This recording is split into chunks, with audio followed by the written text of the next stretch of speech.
कोल्हापूर हे नाव ऐकल्यानंतर डोळ्यासमोर एक पैलवानाची छवी उभी राहते आणि याचे कारण आहे कोल्हापूरचं वातावरण, कोल्हापूरचा उत्कृष्ट आहार, ज्याच्यामध्ये दुधाचा प्रामुख्याने समावेश होतो.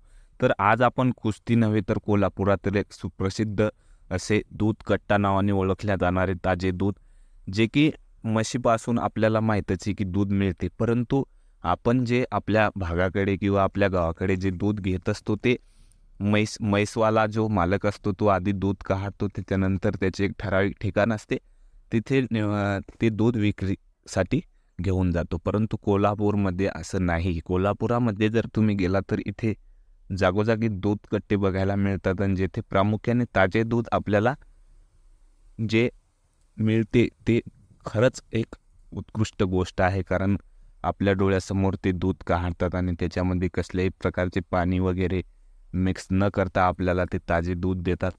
हे खरोखर पाहण्यासारखे आहे आणि इथे जाऊन आपण जर दुधाचा आनंद घेतला तर तो देखील आपल्या शरीरासाठी चांगला असू शकतो. कारण आजकाल जर आपण बघितलं तर ताजे दूध आणि या पद्धतीचं कुठेही आपल्याला बघायला मिळत नाही.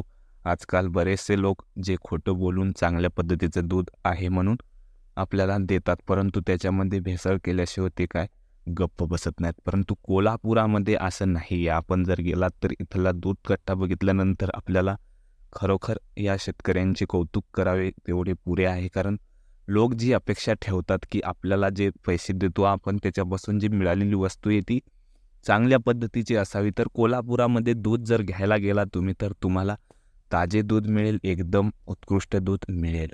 तर आपली जर कोल्हापुरात जाण्याची इच्छा कधी झाली तर आपण नक्की जा आणि हे दूध कट्टा बघून या.